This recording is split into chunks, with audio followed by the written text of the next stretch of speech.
Hello everyone, it's Fairikin. You know how I said in my last video that my next video would be kinda different? Well, I lied.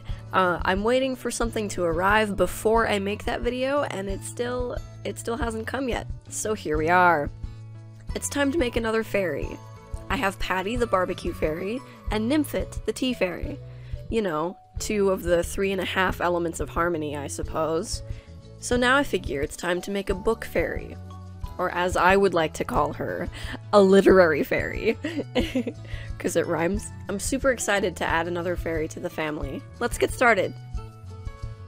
This is part of her process that I didn't end up keeping on the final doll, but I thought that I would talk about it anyway. As you can see, I am using an operetta doll from Monster High. She has these cool markings molded into her plastic, and I thought I would try to paint portions of it yellow and black.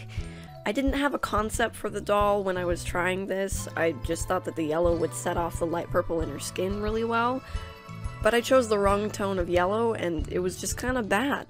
So I sanded the spiderweb pattern off because it didn't go with the theme that I wanted. So I did a few attempts at the concept of this literary fairy. I liked the idea of her dress being open in the front, making it almost look like the binding of an open book with the pages spread out. I made a few passes at this design, and decided that I was happy with this. From here, I must introduce you to this book.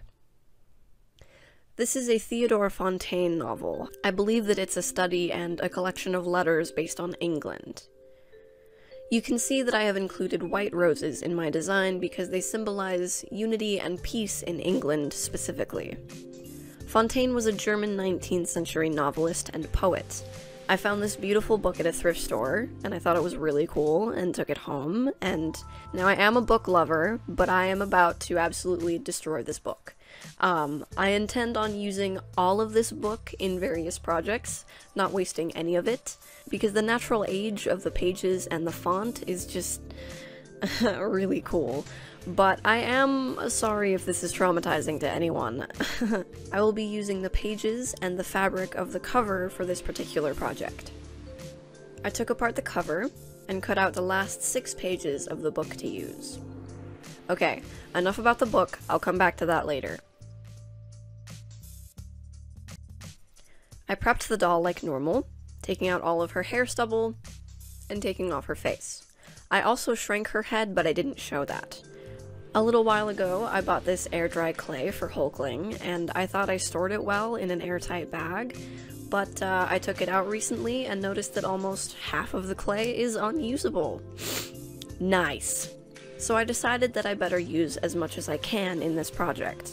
There were several things that inspired me for this concept. Several materials came together at this time, kind of like this situation, and it all just kind of fell into place at the same time. I was also really inspired at the same time by this piece by a fellow artist on Instagram. This is really, really freaking beautiful. Can I just... Oh, it's so pretty. I make rose petals out of the air-dry clay by wrapping a thin layer of clay around itself, adding petals, and then pinching the ends to give it a blooming effect.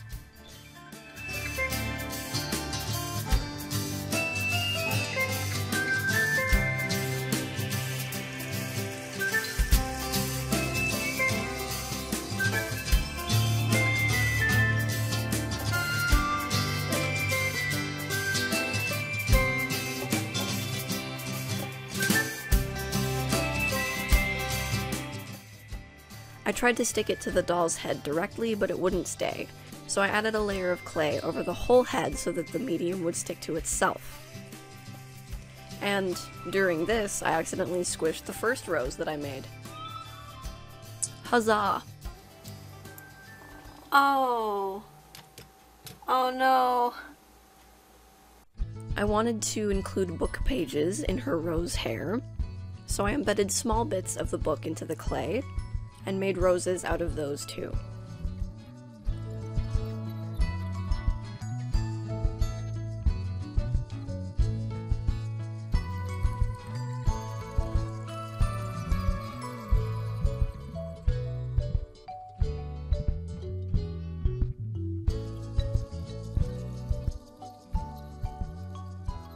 I made a ton of roses in different sizes all over her head. I also added corners of pages, almost like rose leaves. Additionally, I glued paper onto her skin, like she's attached her favorite parts of certain stories to herself to remember them forever. I aged the roses by dry brushing brown and green paint onto them.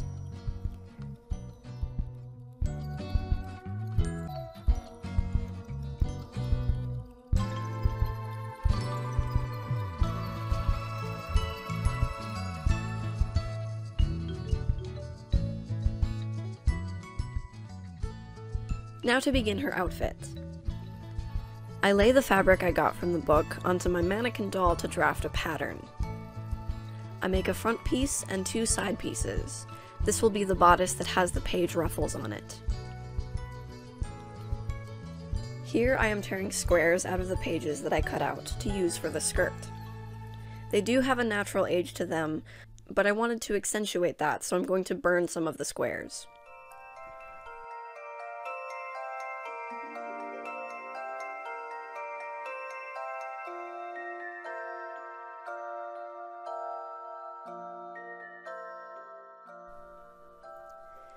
And then with the ashes left from this, I will grind them into a powder, mix them with water, and paint this mixture onto the unburned squares of paper.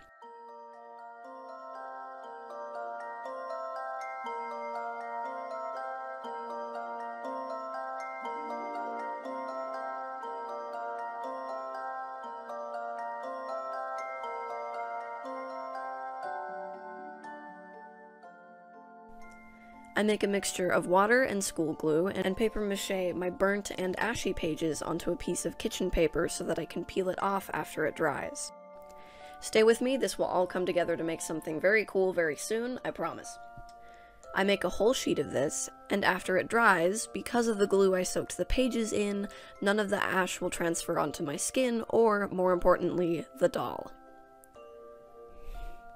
While I did that, I also made the ruffles to go onto the bodice. Now I'm cutting out squares of the ashy and burnt papier-mâché sheet. I do this until I have a whole frickin' stack.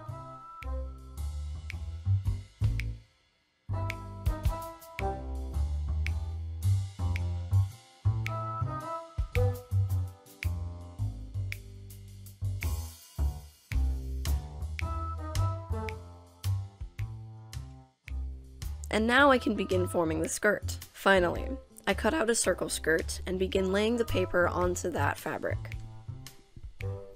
I took my time gluing layer and layer of paper until it filled the whole piece.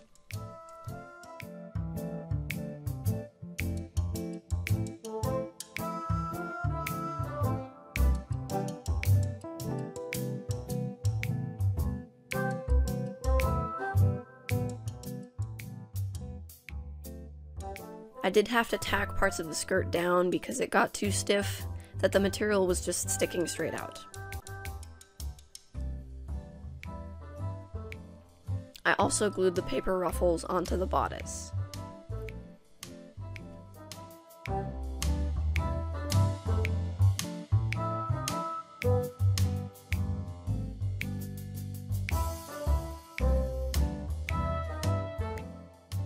Now for her half skirt and arm cape.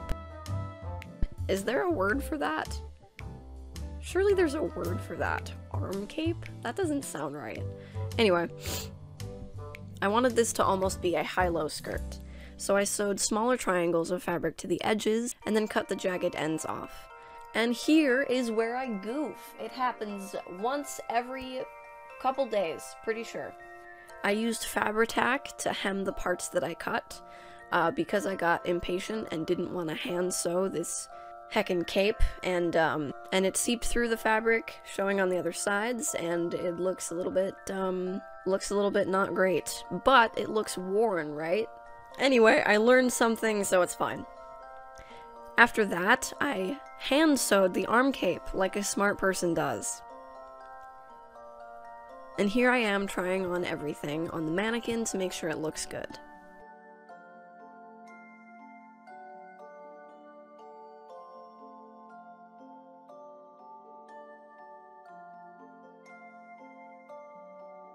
I also assembled a little arm floof because there wasn't enough drama on her left side. I used the ribbon from the book on the cuff for this. Now I did actually kind of glue this onto the doll itself because I've discovered that I prefer using Velcro for closures. However, I don't have any at the moment, so I made do with what I had, which was fabric glue. So that's what I did. Now to assemble the wings. I made these wire armatures and glued them to more book pages. I burned them, and yes, the burning got a little bit out of hand. Don't worry about it. And now, finally, we can attach them.